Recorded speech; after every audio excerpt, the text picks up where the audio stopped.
Aujourd'hui, je vais essayer de présenter le théorème de Ritz, qui est un des trucs les plus importants à garder en tête à propos des espaces de dimension infinie. Si je prends un espace complexe de dimension infinie, la boule unité n'est pas compacte. Et donc ça veut dire que par exemple, si j'ai un ensemble qui contient une boule fermée, et ben, il ne peut pas être compact parce que dans ce cas-là, il contiendrait la sphère qui serait compacte, parce que la sphère est tout le temps fermée. Et un truc fermé inclus dans un compact, c'est compact. Donc ça veut dire que moralement, il y a très peu de compact en dimension infinie. Et si tu as un compact, tu ne peux pas contenir toute une sphère. Ok, donc on fixe un CEV de dimension infinie.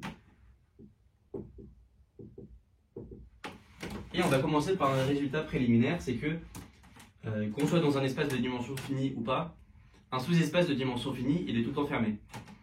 Ça c'est un lemme extrêmement classique. Je prends V inclus dans E de dim fini.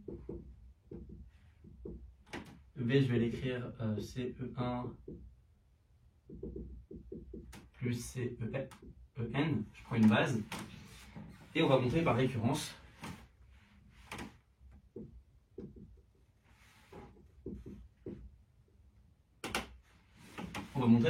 que V est fermé. Donc on prend L tel que somme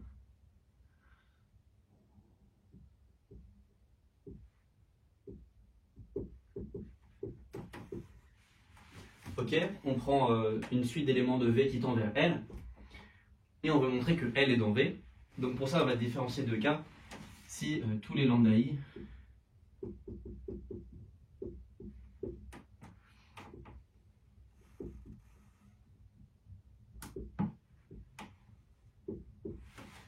si tout est borné, on s'en sort. Pourquoi? Parce qu'on est inclus dans une boule de C puissance n. Les lambda I ici, ils sont tous dans une certaine boule. Et comme C puissance n c'est compact, on peut extraire.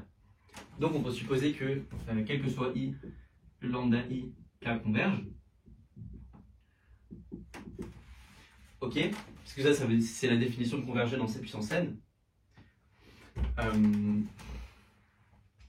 Et donc ça va clairement tendre vers somme des lambda I, EI. Ok.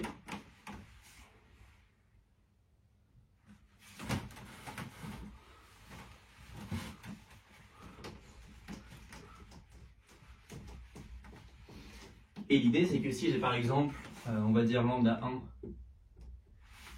K qui tend vers plus l'infini, en module, et ben j'ai remarqué que somme sur lambda 1, K, lambda I, K, EI, ça tend vers 0. Et quand j'ai divisé, ce que j'ai, c'est que j'ai E1 plus somme lambda I de K sur lambda 1,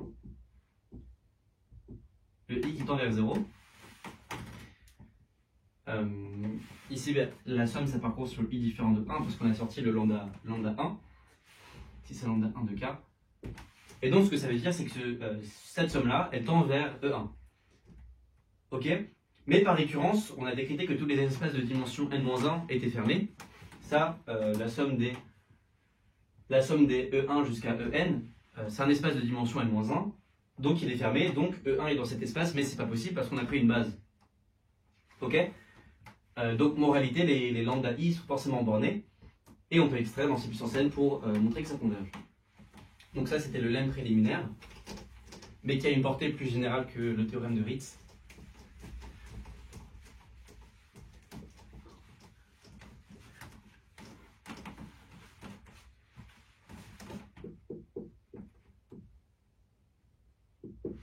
Et l'idée, c'est qu'on va essayer de construire une suite dans S puissance grand N, avec S, c'est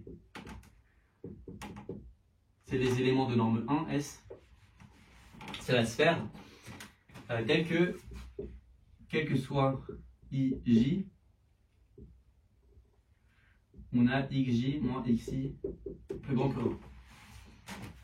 c'est incroyable qu'on puisse savoir quelque chose d'aussi fort. En fait, le but, ce qu'on essaie de faire, c'est de faire une suite dont on ne peut pas extraire, dont on n'a pas d'extractrice qui converge, enfin, qui n'a pas de valeur d'adhérence.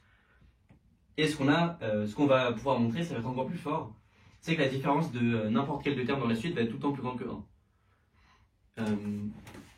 Et donc, bien sûr, on ne pourra pas extraire, parce que si j'ai phi une extractrice, on aura x phi n plus 1 moins x phi n plus grand que 1, donc ça ne pourra pas converger. Ok? Donc le but, ça va être de faire une suite comme ça. Et ben on y va, on va prendre x1 dans S quelconque. Et ensuite, si on a x1 jusqu'à xn de construit, on va prendre xn plus 1 qui n'est pas dans le vect de x1, xn, parce qu'on est en dimension infinie. Et on va poser, enfin je vais l'appeler yn plus 1, parce que ça ne va pas être le vecteur final.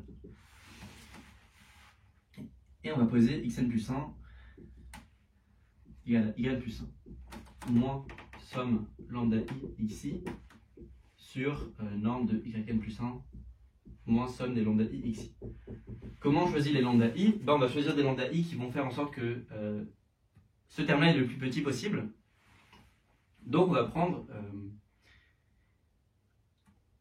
une somme de lambda i telle que cette valeur-là, ça va être la distance de y au vect de xi.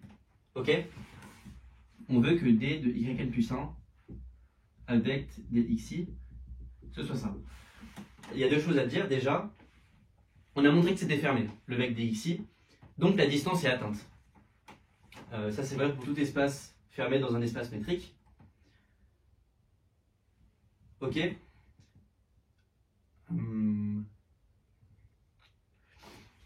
Et aussi, l'autre chose à dire, c'est que la distance est non nulle parce qu'on est en dimension infinie. Donc on pose ça. Et si je regarde xn plus 1 moins xn, ça va être yn plus 1 moins somme lambda i xi moins norme de blablabla xn. Enfin, je vais prendre un xk pour k strictement plus petit que n plus 1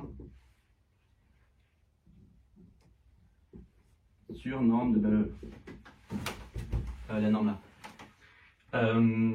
Ok. Donc si je regarde la norme de xn plus 1 moins xk, ça fait la norme de ça moins ça. Sauf que ça c'est plus grand que la distance de yn plus 1 au vect. Parce que ça c'est un nouvel élément de vect de x1 jusqu'à xn.